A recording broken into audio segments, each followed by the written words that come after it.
اعوذ باللہ من الشیطان الرجیم بسم اللہ الرحمن الرحیم الحمد للہ الواحد الاحد الفرد الصمد الذی لم یلد ولم یولد ولم یکن لہ کفوا احد والصلاة والسلام علی اول العدد العبد المؤید والرسول المسدد المصطفى الامجد المحمود الاحمد حبیب الہ العالمین ابی الزہراء محمد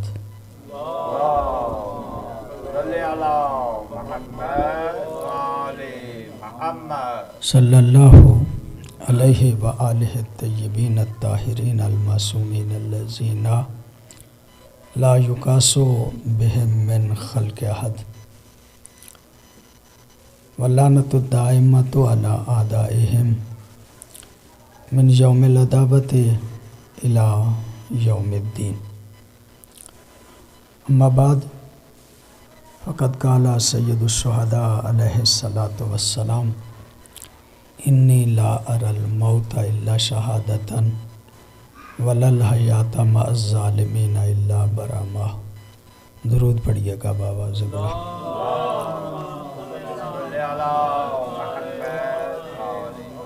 دعا ہے اس پاک بارگاہ میں الہی بحق محمد و آل محمد تمام مومنین و مومنات کی دلی خواہشات مبنی بر شریعت الہی اپنی بارگاہ میں قبول و منظور فرما۔ اس ادارے کو زیادہ سے زیادہ ترقی عطا فرما۔ اس کی دام میں در میں سخن قدم میں ہر قسم کی مدد کرنے والوں کی توفیقات خیر میں اضافہ فرما۔ جناب علامہ قبلہ عابد رضا نقوی صاحب کی توفیقات خیر میں اضافہ فرما۔ اپنے اپنے مرحومین بانیان مجالس کے مرحومین قبلہ کے مرحومین کی بلندی درجات کے لیے بآواز بلند صلوات پڑھیے۔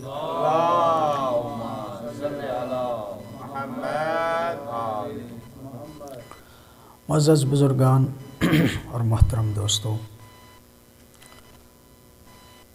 پاکستان میں بھی خدمت کا موقع ملتا ہے، مجالس مختلف جگہوں پہ پڑھنے کا شرف حاصل ہوتا ہے۔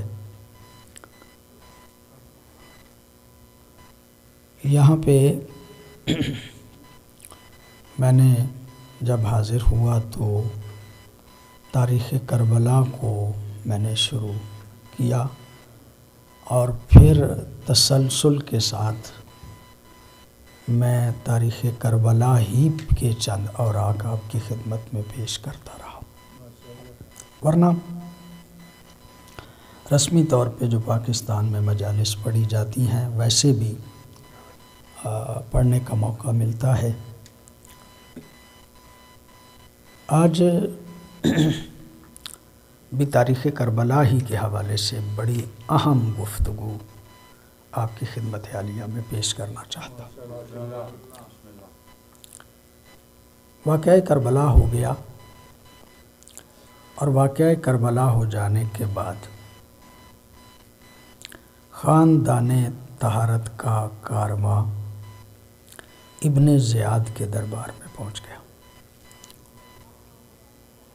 جتنے سر تھے وہ بھی ابن زیاد کے دربار میں یعنی کربلا سے کوفہ پہنچ گئے اور کارواں بھی کربلا سے کوفہ پہنچ گئے۔ جب یہ کارواں وہاں پہ پہنچا ہے تو اس نے فوری طور پہ 2 جگہ پہ خط لکھا، 2 جگہ پہ شہادت حسین کی خبر جو ہے وہ فوری طور پہ دی باضابطہ۔ وہ جو 2 جگہوں پہ خبر دی، ایک شام تھا اور دوسرا مدینہ۔ شام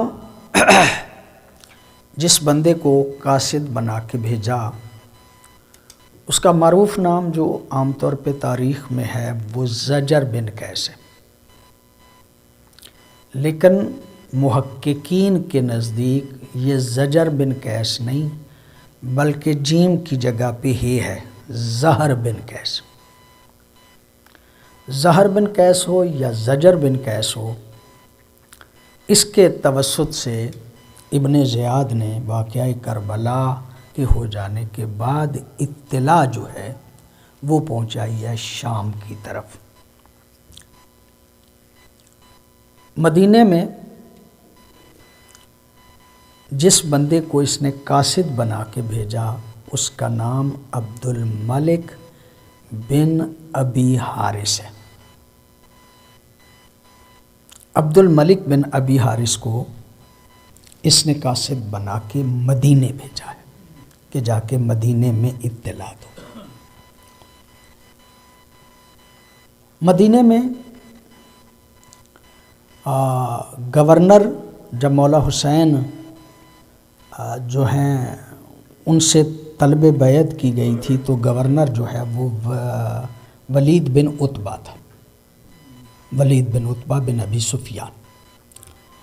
اس نے سید الشہداء کے ساتھ تھوڑی نرمی کی تھی، یعنی اس طرح سے سختی نہیں کی تھی کہ جس طرح کرنی چاہیے، جس طرح یزید کی خواہش تھی۔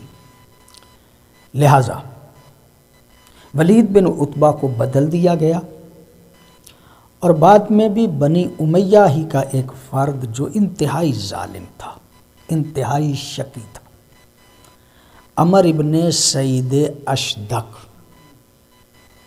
نام ہے اس کا، عمر ابن سعید اشدق، اس کو مدینے کا گورنر بنایا۔ یہ انتہائی بدبخت تھا، دشمن اہل بیت تھا، اہل بیت کی دشمنی اس میں کوٹ کوٹ کے بری ہوئی تھی۔ عمر ابن سعید اشدق، عبد الملک بن ابی حارث ابن زیاد کی طرف قاصد بن کے مدینے کی طرف آیا۔ مدینے سے باہر ہی تھا ابھی یہ قاصد کہ مدینے کے ایک شخص کے جو قریش میں سے تھا، اس نے جب اس قاصد کو، قاصدوں کا حلیہ سمجھ آ جاتا تھا کہ یہاں کا بندہ نہیں ہے، باہر سے آیا ہے، تو کوئی نہ کوئی پیغام لے کے آیا ہوگا، کوئی نہ کوئی بات اس نے، وہ جو مدینے کا بندہ تھا وہ سمجھ گیا کہ یہ کہیں سے قاصد آ رہا ہے۔ اس نے کہا کہ لگتا ہے تم قاصد ہو، کیا خبر لائے ہو؟ تو کہا کہ جو میں خبر لایا ہوں وہ تمہیں بتانے والی نہیں، وہ حاکم کو جا کے بتاؤں گا۔ روایت کا لفظ یہ ہے کہ جب کہا نا کہ خبر تمہیں بتانے والی نہیں، میں جا کے حاکم کو بتاؤں گا، تو اس مدینے والے نے کہا انا للہ و انا الیہ راجعون، یعنی وہ سمجھ گیا کہ خبر کوئی اچھی نہیں۔ مولا حسین اس طرف گئے تھے اور یہ کوفے کا بندہ قاصد ہے، تو کوئی خبر اچھی خبر نہیں، لہٰذا اس نے پڑھا انا للہ و انا الیہ راجعون۔ بات بہت اہم آج میں آپ کی خدمت عالیہ میں عرض کرنا چاہ رہا ہوں۔ یہ قاصد عمر ابن سعید اشدق کے پاس جب پہنچا تو اس نے کہا کہ کیا خبر لائے ہو؟ تو یہ قاصد دیکھ کے کہتا ہے خبر ایسی لایا ہوں کہ جس سے آپ خوش ہو جائیں گے۔ کہا وہ کون سی خبر ہے کہ جس سے میں خوش ہو جاؤں گا؟ کہا حسین اور اس کے اعزاء کو قتل کر دیا گیا ہے، ان کی مستورات کو قیدی بنا کے شام بھیج دیا گیا ہے۔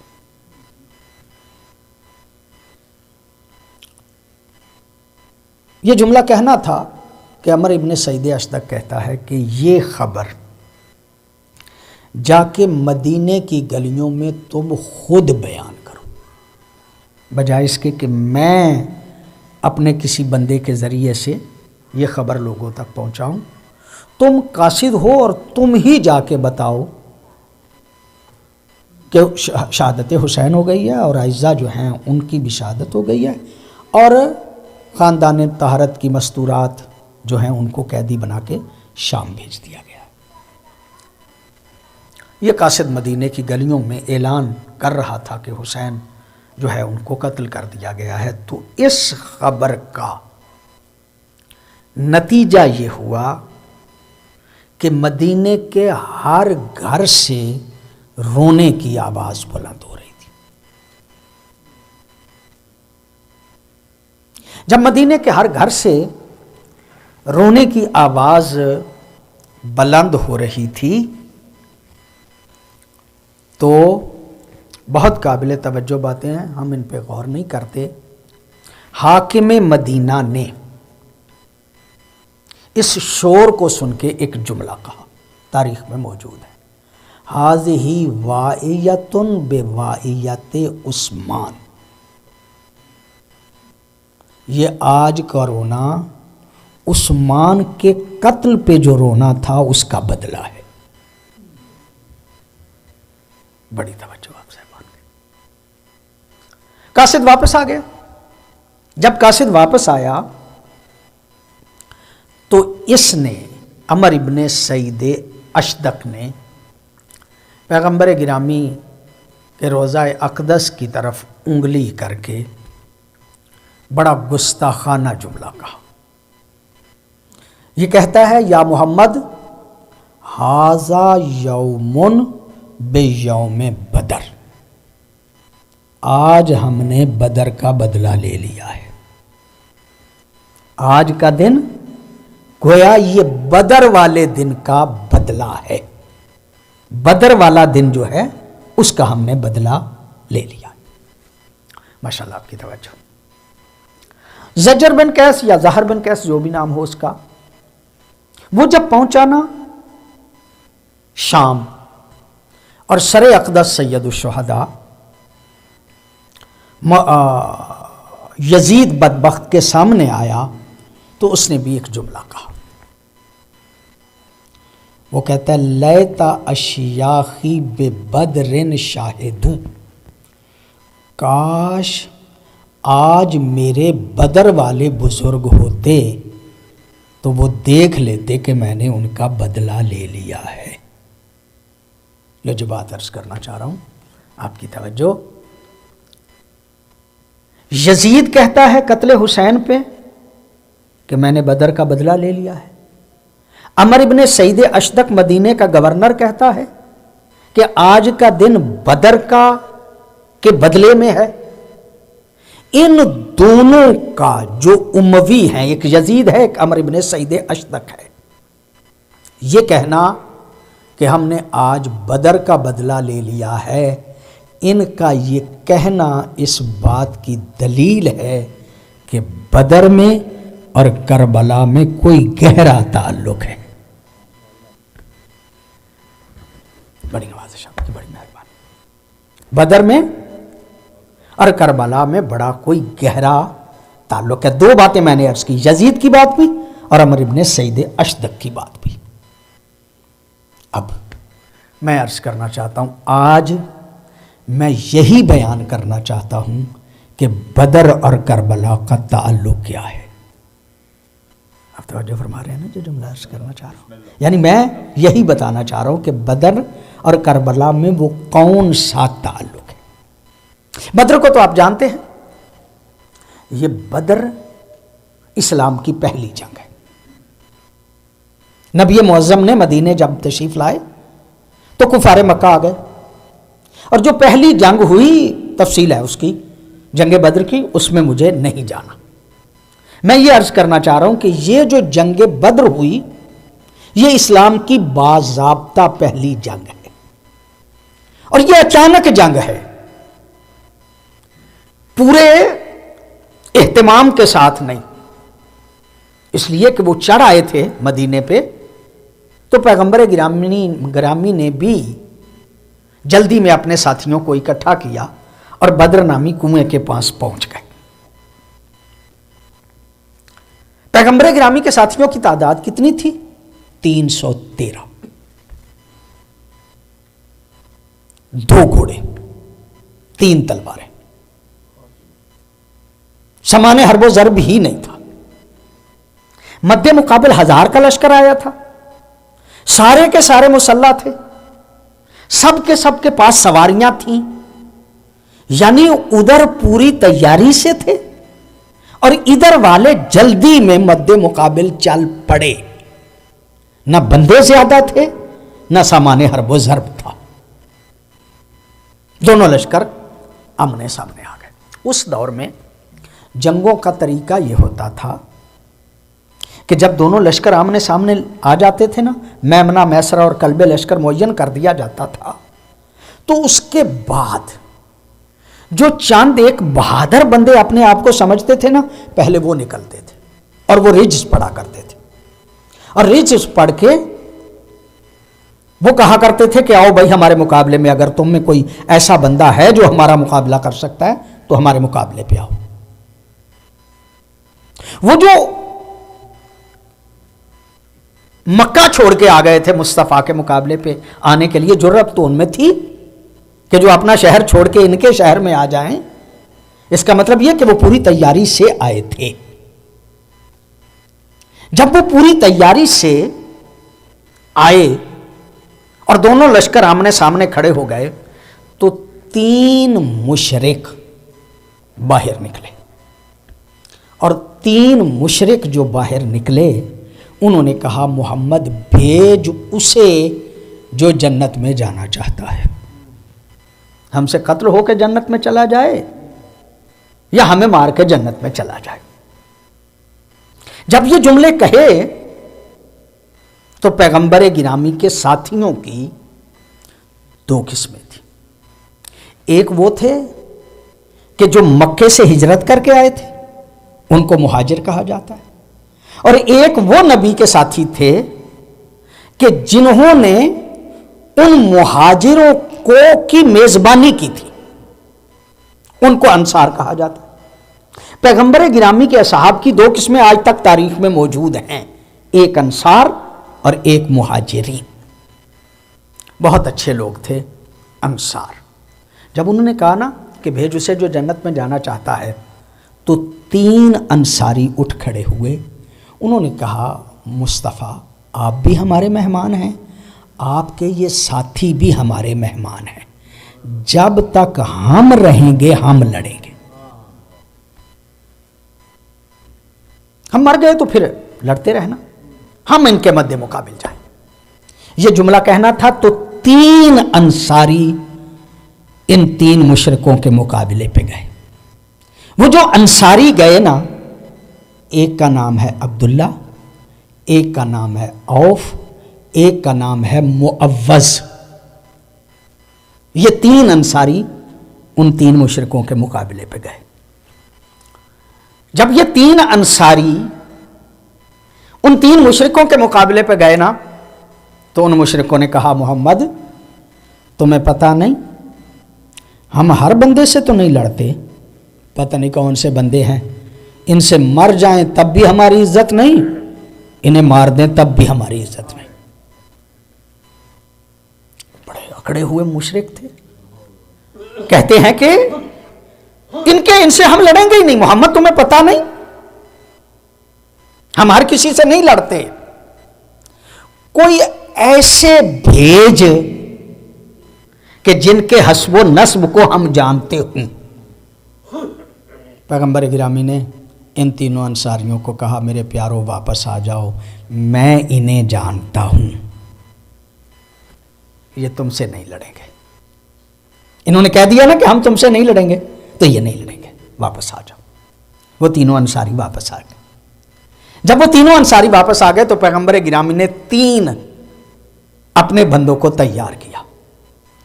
ایک بندے کا نام ہے عبیدہ بن حارث بن عبد المطلب بن ہاشم،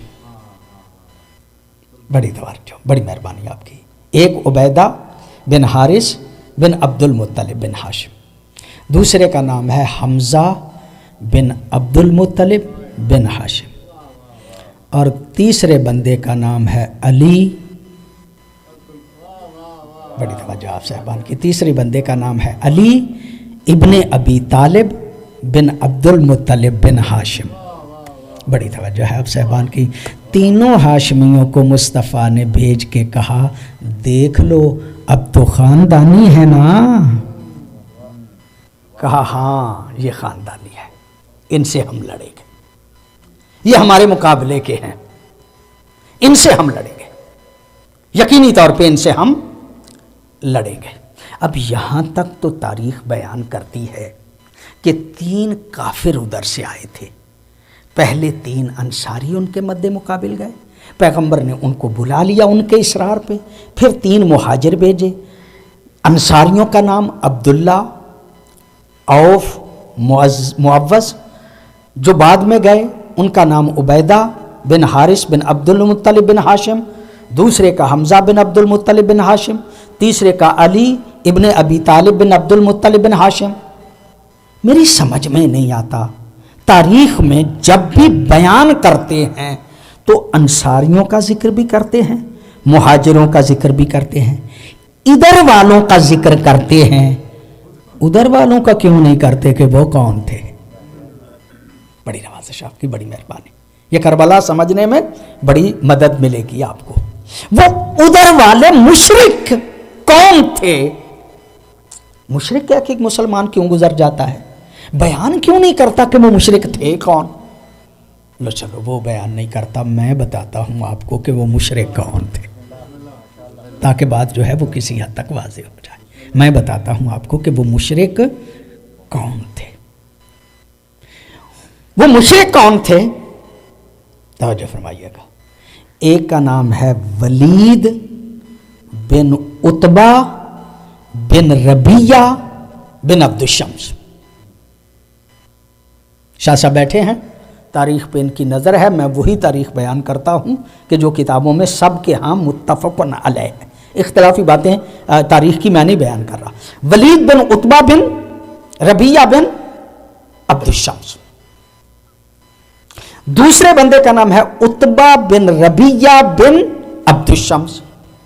تیسرے کا نام ہے شیبہ بن ربیہ بن عبد الشمس. آپ کی توجہ ہے نا؟ وہ عبد الشمس کی اولاد تھے، ادھر تینوں ہاشمی تھے. یہ مد مقابل آ گئے. میرے خیال میں نے بیان تو کر دیا، لیکن ابھی پوری طرح سے میں بیان نہیں کر پایا کہ وہ کون تھے. میں چاہتا ہوں ان کا پورا تعارف ہو جائے. وہ کون تھے؟ ایک ابو سفیان کا سالہ تھا، ایک سسر تھا، ایک سسر کا بھائی تھا. میرے خیال میں اب بھی میں بیان نہیں کر سکا. ایک ہندا کا باپ تھا، ایک ہندا کا چچا تھا، ایک ہندا کا بھائی تھا. میرے خیال میں اب بھی میں بیان نہیں کر سکا. ایک معاویہ کا ماما تھا اور 2 نانے تھے. 2 نانے تھے. یہ تینوں مد مقابل آئے، ادھر سے یہ تینوں مد مقابل آئے. جب جنگ شروع ہوئی ان تینوں کی ادھر سے اور ادھر سے، حضرت حمزہ نے اپنے مد مقابل کو واصل جہنم کیا. حضرت عبیدہ زخمی ہو کے گرے تھے کہ علی اپنے شکار سے فارغ ہو چکے تھے. حضرت علی اپنے شکار سے فارغ ہو چکے تھے. انہوں نے عبیدہ کے مد مقابل ولید کو بھی واصل جہنم کیا. اور بعد میں پھر دو بدو جنگ شروع ہو گئی. دو بدو جنگ جب شروع ہوئی تو بدر پڑھ کے دیکھیے گا.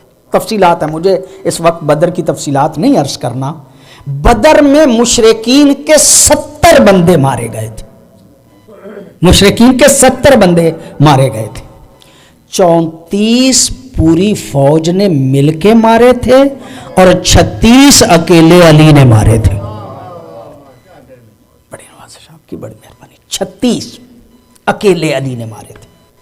اور وہ 3 جو تھے نا ان کو چھوڑ کے یہ جو باقی کے مرے علی کے ہاتھوں، ان میں معاویہ کا ایک بھائی بھی تھا، حنظلہ نام ہے اس کا، حنظلہ بن ابی سفیان. وہ بھی علی کی تلوار سے کٹا بدر میں. یعنی کتنے؟ 4 بندے تو پرامیننٹ. ایک معاویہ کا ماما، 2 نانے اور ایک بھائی، یہ مارے گئے. چلیے آپ کی توجہ ہو گئی ہے، آپ یقیناً آپ نے غور فرما لیا. کتنے بندے؟ 4 بنی امیہ سے تعلق رکھنے والے، ہندا کی وجہ سے بنی امیہ سے تعلق رکھنے والے، یہ 4 بندے مارے گئے جنگ بدر میں. اچھا، حالات بڑے عجیب. جب ظاہری اعتبار سے حضرت علی کی حکومت آ گئی، میں کل ایک کلپ دیکھ رہا تھا، ایسے بدبخت بھی پیدا ہو گئے ہیں اب کہ جو حضرت علی کو خلیفہ راشد بھی نہیں مانتے، لیکن مسلمانوں کے نزدیک خلافت راشدہ حضرت مولا حسن تک ہے. یعنی خلافت راشدہ حضرت ابو بکر، حضرت عمر، حضرت عثمان، حضرت علی اور حضرت حسن، ان سب کو کیا کہا جاتا ہے؟ خلیفہ راشد. اور خلیفہ راشد کا مطلب کیا؟ کہ یہ راشد ہیں، ان کا مد مقابل غلط ہے. بڑی توجہ آپ صاحبان کی. یعنی راشد کہنے کا مطلب ہی یہ ہے کہ یہ ٹھیک ہے، مد مقابل جو آئے وہ ٹھیک نہیں. بہت توجہ آپ کی. میں کل کلپ سن رہا تھا ایک، وہ کہتا ہے کہ حضرت علی بھی خلیفہ راشد نہیں ہے. چلو ان کی بات نہیں کرتا. چلو حضرت علی خلیفہ راشد. 4تھے نمبر پہ حضرت علی خلیفہ بن گئے. جب حضرت علی خلیفہ بن گئے نا، تو کچھ لوگوں نے حضرت علی کو 4تھے نمبر پہ بھی نہیں مانا. بڑی توجہ ہے آپ صاحبان کی، لطف کرنا چاہ رہا ہوں. جو علی کے مد مقابل جنگ لڑے وہ علی کو مان تو نہیں نہ رہا. تو اس کا مطلب یہ کہ جمل والے بھی نہیں مانتے تھے علی کو، اور صفین والے بھی نہیں مانتے تھے. چلو جمل والوں کو بھی چھوڑو. میں کہتا ہوں جو صفین میں مد مقابل حضرت علی کے آئے تھے وہ حضرت علی کو خلیفہ راشد نہیں مانتے تھے. اب مسلمانوں کا اتفاق، مسلمان کہتے ہیں کہ ان 4 کے مقابلے پہ جو آئے وہ غلط ہے. مسلمان بھائیو، اگر تم علی کو خلیفہ راشد مانتے ہو تو ذرا سوچنا تو چاہیے نا کہ حضرت ابو بکر کے مقابلے پہ جو آئے نا، مسلمان انہیں مرتد کہتا ہے. حضرت ابو بکر کے مقابلے پہ جو آئے وہ مرتد تھے.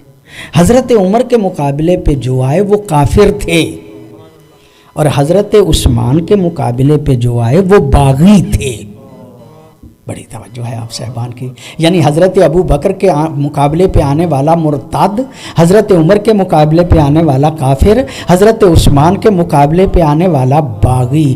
اگر علی کو بھی خلیفہ راشد مانتے ہو تو علی کے مد مقابل آنے والے کو یا مرتد کہو، یا کافر کہو، یا باغی کہو.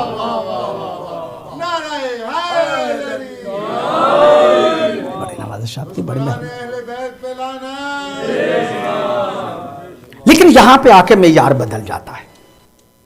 علی بھی رضی اللہ، دشمن علی بھی رضی اللہ. ادھر والے بھی رضی اللہ ہیں، ادھر والے بھی رضی اللہ ہیں. اچھا چلیے چھوڑیے ان مسلمانوں کو چھوڑیے. جو صفین میں مد مقابل آئے وہ حضرت علی کو نہیں مانتے تھے. حضرت علی نے بڑا سمجھایا. نہج البلاغہ میں ایک جگہ پہ حضرت علی فرماتے ہیں عجب ہے، تعجب ہے، میرے مد مقابل وہ آ گئے جو میرے ساتھ کبھی قدم ملا کے نہیں چلے تھے.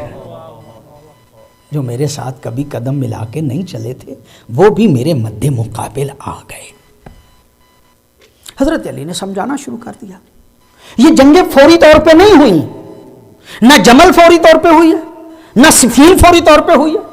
نہ نہروان فوری طور پہ ہوئی ہے، بلکہ وفود کے ذریعے سے پہلے حضرت علی ان کو سمجھاتے رہے،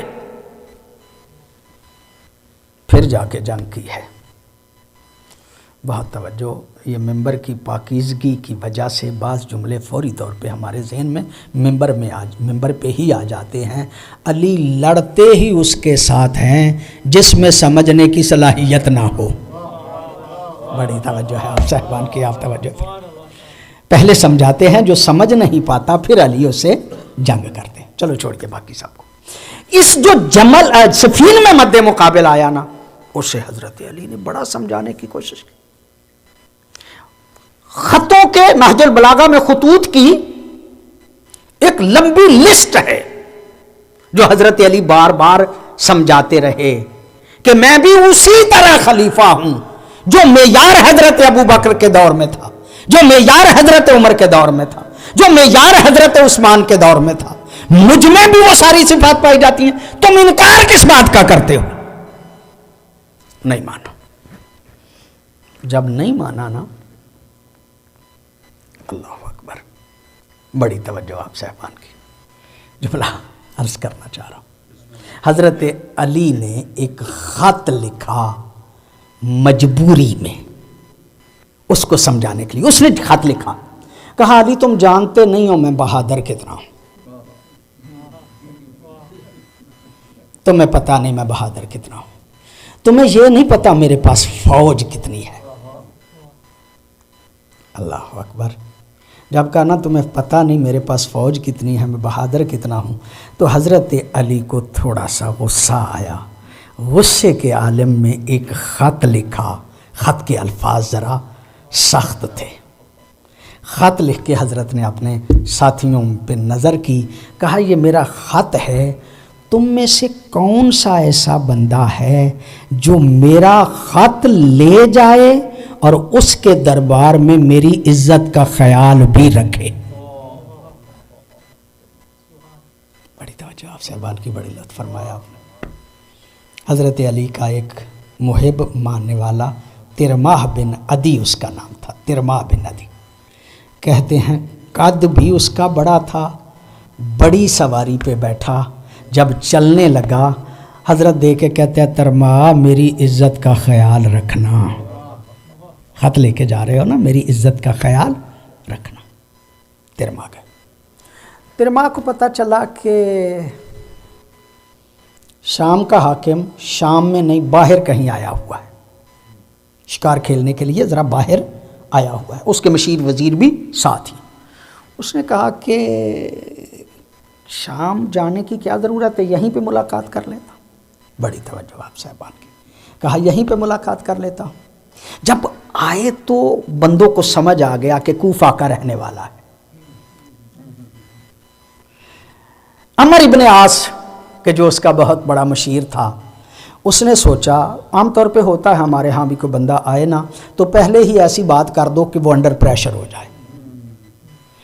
قد بہت بڑا تھا، سواری بڑی تھی، بہت اونچا تھا۔ عمر ابن عاص نے دیکھ کے کہا عراقی آسمان کی کیا خبریں ہیں؟ یعنی قد بہت بڑا تھا نا کہ آسمان پہ نظر آ رہا۔ کہا آسمان کی کیا خبریں ہیں؟ یہ جملہ کہنا تھا۔ کہا جب میں کوفے سے چلا نا، علی کی فوج تیاری کر کے بیٹھی تھی اور میں نے دیکھا کہ آسمان پہ اسرائیل چکر لگا رہا ہے کہ کب علی حملہ کرے اور کب میں تمہاری فوج کی روحیں قبض کروں۔ بڑی نوازش آپ کی، بڑی نوازش، بڑی مہربانی آپ کی، آپ نے توجہ فرمائی۔ وہ سمجھ گئے کہ یہ بندہ ایسا نہیں کہ اسے انڈر پریشر کر لیا جائے، یہ ایسا بندہ نہیں۔ دربار وہیں پہ لگا لیا گیا، دربار لگا کے اسے بلایا گیا۔ جب بلایا گیا نا تو کہا گیا کہ کیوں آئے ہو؟ کہا خط لے کے آیا۔ کہا دو خط میرے غلام کو دو، مجھ تک پہنچا دیتا ہے۔ ترما دیکھ کے کہتا ہے علی کا خط ہے غلاموں کے ہاتھ میں نہیں دے سکتا. بڑی نوازش آپ کی، بڑی مہربانی. علی کا خط ہے غلاموں کے ہاتھ میں نہیں دے سکتا. کہا میرے بیٹے کو دے دو، وہ مجھ تک پہنچا دیتا ہے. کہا نہیں، اس لیے کہ خائنوں کے بیٹے بھی خائن ہوتے ہیں. بڑی نوازش آپ کی، بڑی مہربانی. میں تمہارے بیٹے کو بھی نہیں دے سکتا، پہلے خود اٹھو، اس خط کا استقبال کرو، تیرے ہاتھ میں خط دوں گا. مجبوراً اسے اٹھنا پڑا. بوسہ لے کے علی کا خط دیا. جب خط دیا اس نے پڑھا، اس کے رونگٹے کھڑے ہونے لگے. وہ خط کے جملے میں عرض کرنا چاہتا ہوں اور بدر اور کربلا کا تعلق بتانا چاہتا ہوں. اس خط میں جملے کیا تھے؟ قابل توجہ وہ جملے ہیں. اس خط میں لکھا تھا تو اب جنگ کی بات کر رہا ہے نا، اب جنگ کی بات کر رہا ہے. انا قاتل جد کا و اخی کا و امے کا، میں نے بدر میں تیرا بھائی بھی مارا تھا، تیرا ماما بھی مارا تھا، تیرے نانے بھی مارے تھے.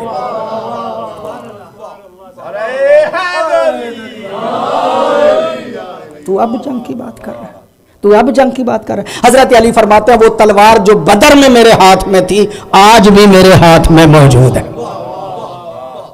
آج بھی وہ تلوار میرے ہاتھ میں موجود ہے. اس کے رونگٹے کھڑے ہو گئے. خط کا پڑھ کے نا پریشان ہو گیا. کہتا ہے ترما جا کے علی کو بتا دینا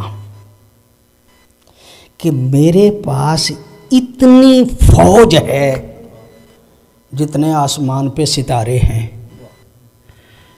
کہا کوفے جاؤں گا پھر جواب لے کے تمہیں بتاؤں گا. مجھے تو یہیں ہی پتا ہے جب شمس امامت طلوع کرے گا ستارے نظر ہی نہیں. بڑی نوازش آپ کے، بڑی مہربانی، بڑی مہربانی، بڑی نوازش، بڑی مہربانی، بڑی نوازش، بڑی مہربانی. کہا جاؤ جا کے علی کو بتا دینا میرے پاس اتنی فوج ہے جیسے رائی کے دانے، سرسوں کے دانے، مسٹرڈ یعنی سرسوں کے دانے، جس طرح کے سرسوں کے دانے ہیں. جا کے علی کو بتا دینا کہ سرسوں کے دانوں کی طرح، رائی کے دانوں کی طرح میری فوج ہے. کہا کوفے جاؤں گا، علی سے جواب لوں گا، پھر تمہیں آ کے بتاؤں گا.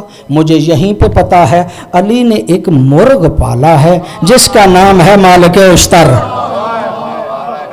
بڑی توجہ ہے آپ صاحبان کی. علی نے ایک مرغ پالا ہے جس کا نام ہے مالک اشتر. تمہاری فوج کو رائی کے دانے سمجھ کے چگ جائے گا. بڑی نوازش آپ کی، بڑی مہربانی، بڑی مہربانی. اس نے اشارہ کیا. ایک بندہ اٹھا، اٹھ کے کہتا ہے اے حاکم میں تو تکلف میں چپ رہا، ورنہ یہ جو علی کا قاصد بن کے آیا ہے نا یہ تو چور ہے. کہا ایسے الزام نہ لگا، قاصد ہے کونی پکی بات ہے، چور ہے. کہا کیسے؟ کہا یہ آ رہا تھا، راستے میں ہمارا ڈیرا تھا، اس ڈیرے پہ ہماری اونٹنی، اس پہ اونٹ کھڑا تھا، اس نے اونٹنی وہاں سے چوری کی اور اس پہ بیٹھ کے یہاں پہ آ گیا. یہ اونٹنی پہ بیٹھ کے یہاں پہ آ گیا. کہا ایسے نہ کر، کوئی گواہ ہے؟ اشارہ کیا، 3 بندے اور کھڑے ہو گئے. انہوں نے کہا پکی بات ہم دیکھ رہے تھے، یہ اونٹنی چوری کر کے اس پہ بیٹھ گیا. ہم میرے شام دیکھ کے کہتا ہے ترما تم پہ چوری ثابت ہو گئی ہے، مال مسروقہ بھی موجود ہے، گواہ بھی موجود ہے، ہاتھ آگے کرو تمہارے ہاتھ کاٹے جائیں. جب کہا نا ہاتھ آگے کرو تمہارے ہاتھ کاٹے جائیں، ترما مسکرا کے کہتا ہے تجھے پتہ ہی نہیں ان کی چوری ہوئی ہے اونٹنی، اور جس پہ میں بیٹھا ہوں یہ ہے ہی اونٹ.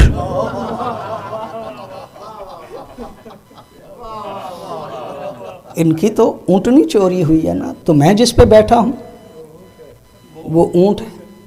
جب کہا نا وہ اونٹ ہے، امیر شام دیکھ کے کہتا ہے تیرے ماں جاؤ جا کے علی کو بتا دینا جو میرے پاس بندے ہیں نا وہ میرے اشارے پہ اونٹنی اور اونٹ کا فرق نہیں کر سکتے.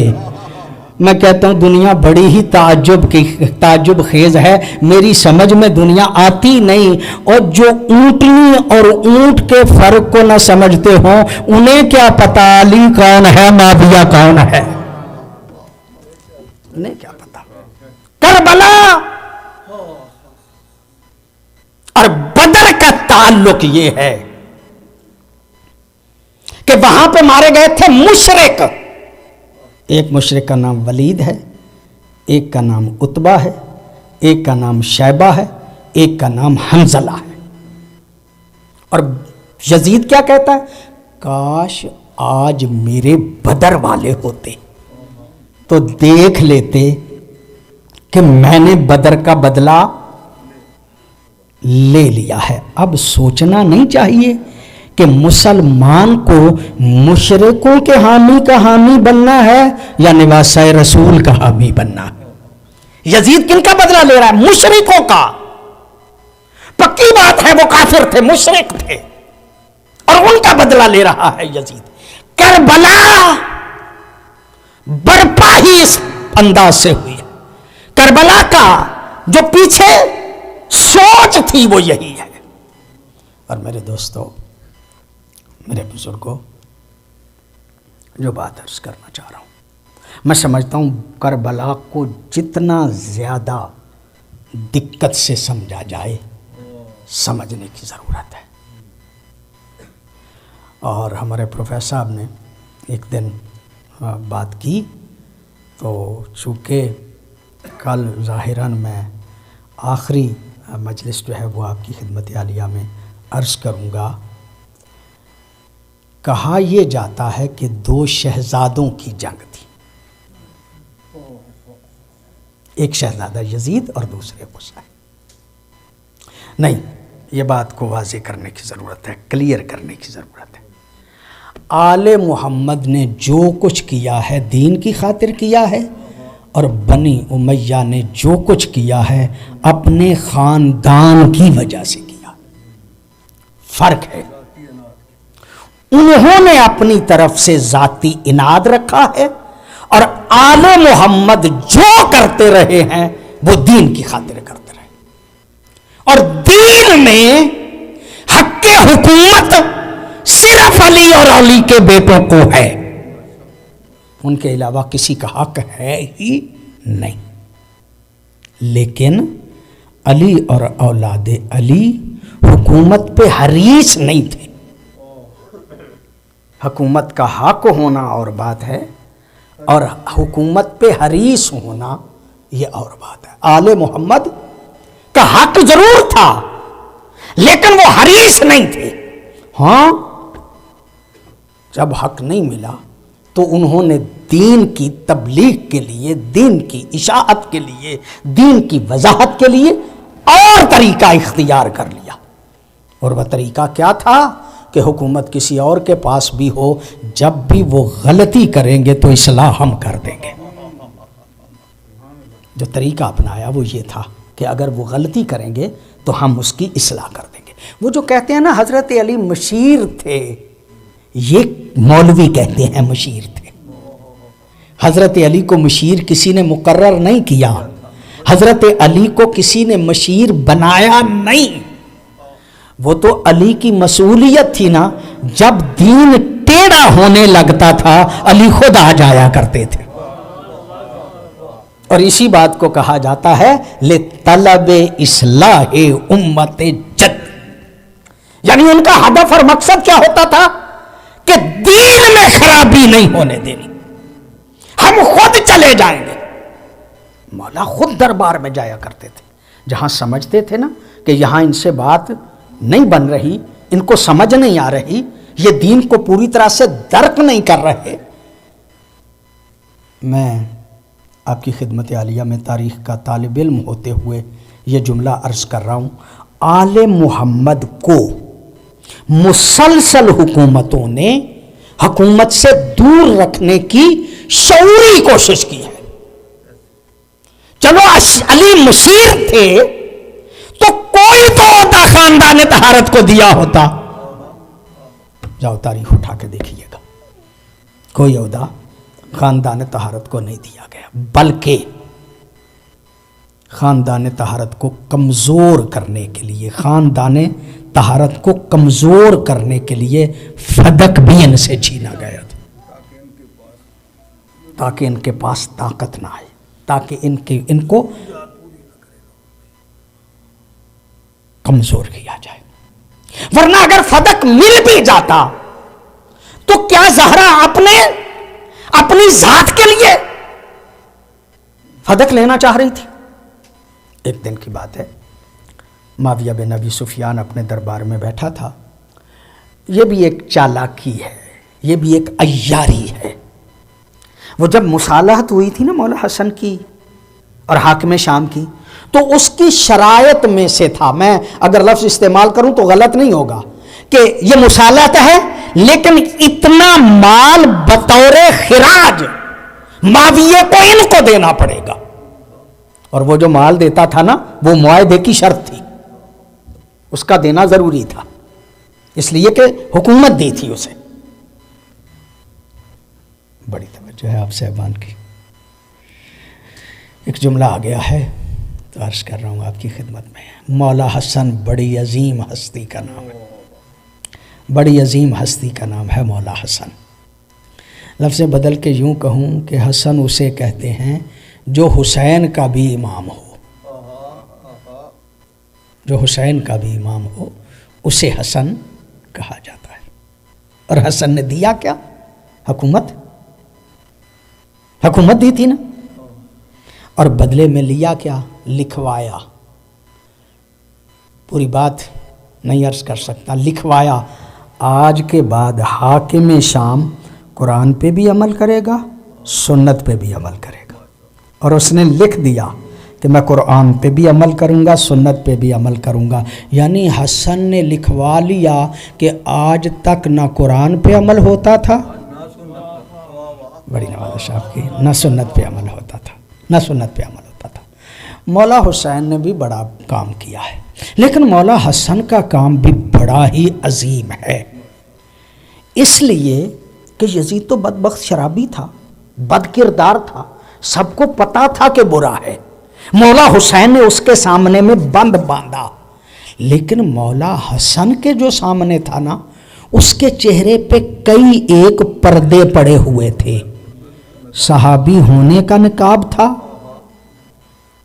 امت کا ماموں ہونے کا نقاب تھا، کاتب وحی ہونے کا نقاب تھا، یعنی کئی پردوں میں چھپا ہوا تھا. حسن نے کام کیا کیا ہے؟ یعنی حسین نے یزید کے چہرے سے نقاب الٹی ہے، اور حسن نے یزید کے بھی باپ کے چہرے سے نقاب الٹی، یزید کے بھی باپ کے چہرے سے نقاب الٹی. بہت توجہ آپ کی، بہت مہربانی آپ کی. خاندان طہارت نے ہمیشہ دین کی حفاظت کی خاطر، دین کے تحفظ کی خاطر، اصلاح امت کے لیے خود چل کے گئے ہیں، خود چل کے گئے ہیں. اور جب یہ جاتے تھے تو حاکم مجبوراً کہتا تھا یہ نہ ہوتے تو میں ہلاک ہو جاتا، یہ نہ ہوتے تو میں ہلاک ہو جاتا. دین کا تحفظ ذمہ داری تھی آل محمد کی، جو مشکل حالات میں انہوں نے پوری کی. مولا حسین سے بیعت طلب کی گئی، اور میں کہا کرتا ہوں کہ مولا حسین نے سجدے کی ضرب سے مطالبہ بیعت کو اس طرح رد کیا کہ پھر کسی کی جرت نہیں ہوئی کہ سجاد کو کہو کہ بیعت کر لے. کسی کی جرت نہیں ہوئی. اور میں سمجھتا ہوں کہ اگر کربلا کی تاریخ کو دیکھا جائے تو کوئی فرد بھی یہ کہتا ہوا نظر نہیں آتا کہ حسین نے نہ کر کے غلطی کی. 5 سالہ بچی ہے، مصائب و مشکلات آئے ہیں، لیکن اپنے بابا کے فیصلے پہ پوری طرح سے قائم۔ بس ایک سوال اور اس کا جواب آپ کی خدمت عالیہ میں۔ علماء و ذاکرین بیان کیا کرتے ہیں کیا وجہ ہے کہ کربلا سے لے کے کوفہ اور کوفہ سے لے کے شام تک سیدوں کے چھوٹے چھوٹے بچوں کی قبریں کیوں ہیں؟ عزادارو، کربلا سے لے کے کوفہ اور کوفہ سے لے کے شام تک چھوٹے چھوٹے بچوں کی قبریں اس لیے ہیں خاندان طہارت کی کہ اس سفر میں ماؤں نے بچوں کو نہیں اٹھایا تھا، اس لیے ماں تو تب اٹھاتی نہ اگر ہاتھ آزاد ہوتے، ہاتھ پسے گردن بندھے ہوئے تھے، ماؤں نے بچوں کو نہیں اٹھایا تھا، بلکہ علماء بیان کرتے ہیں کہ بچوں نے اپنی باہیں ماؤں کی گردنوں میں ڈالی تھی۔ اور جب اس انداز سے سواریاں چل رہی تھی نا، سواریوں کو بھگایا جاتا تھا، جب بچہ تھک جاتا تھا حسرت بری نگاہ سے دیکھ کے کہتا تھا ماں میں تھک گیا ہوں، ماں دیکھ کے کہتی تھی بیٹا خدا حافظ۔ جب تھک جاتا تھا ہاتھ چھوٹ جاتے تھے، جب ہاتھ چھوٹتے تھے بچہ زمین پہ آتا تھا، پچھلی سواری کے قدم اس بچے پہ آ جاتے تھے۔ اجرکم اللہ، اللہ آپ کو سوائے غم اہل بیت کے کوئی غم نہ دے۔ بس اسی انداز میں کارواں جا رہا تھا کہ ایک مرتبہ مولا حسین کے سر والا نیزہ رک گیا۔ سیدو غیر سیدو اسی طرح سے بیان کیا جاتا ہے، جب وہ نیزہ رکا نا، بڑی کوشش کی گئی کہ مولا حسین کے سر والا نیزہ آگے چلے، نہیں چلا۔ شمر بے غیرت کہتا ہے مجھے پتا ہے یہ کیسے چلے گا۔ عزادارو، ایک چیز ہوا میں لہراتا ہوا وہ وہاں پہ پہنچا جہاں میرے مولا سجاد کھڑے تھے، اور مولا سجاد کے پاس آ کے میں کہتا ہوں صفحہ کرتاس پہ اس نے کچھ تحریریں کرنا شروع کی۔ عزادارو، جب تحریریں کرنا شروع کر دی نا صفحہ کرتاس پہ، جب سیاہی ظاہر ہونے لگی، یعنی جب خون بہنے لگا، مخدومہ زینب دیکھ کے کہتی ہیں بھیا چل، کب چلے گا؟ جب میرے بھیا کی نسل ختم ہو جائے گی۔ کٹے ہوئے گلے سے آواز آئی بہن زینب کیسے چلوں؟ جو پہلے گرتے تھے وہ میری نسل کے بچے تھے، اب جو گر گئی ہے وہ میرے سینے پہ سونے کی آدھی سکینہ پیچھے رہ گئی۔ عزادارو، جب پتہ چلا نا جناب سکینہ پیچھے رہ گئی ہیں، علماء فرماتے ہیں مخدومہ اتر کے جناب سکینہ کو ڈھونڈنے کے لیے پیچھے گئیں۔ جب پیچھے گئیں تو کیا دیکھا کہ ایک کالے برقعے والی بی بی ہے جس نے جناب سکینہ کو اپنی گود میں لیا ہوا ہے، ہاتھوں سے کنگھی بھی کر رہی ہے اور پیار بھی کر رہی ہے۔ عزادارو، جب اس طرح سے دیکھا نا، مخدومہ زینب دیکھ کے کہتی ہیں بی بی تیری بڑی مہربانی، اس پورے سفر میں ہمارے بچوں سے نہ کسی نے پیار کیا نہ ان کے سر میں کنگھی کی، تیری بڑی مہربانی کہ تو نے ہماری بچی کو اٹھایا بھی، اس سے پیار بھی کیا۔ عزادارو، یہ جملہ کہنا تھا، وہ کالے برقعے والی بی بی دیکھ کے کہتی ہے زینب مجھے پہچان، میں کوئی غیر نہیں، تیری ماں زہرا ہوں، جب سے تم نے مدینہ چھوڑا ہے میں نے بقیہ چھوڑ دیا ہے۔ الا لعنت اللہ علی قوم الظالمین وسیعلم الذین ای منقلبین ینقلبون۔ ماتم حسین۔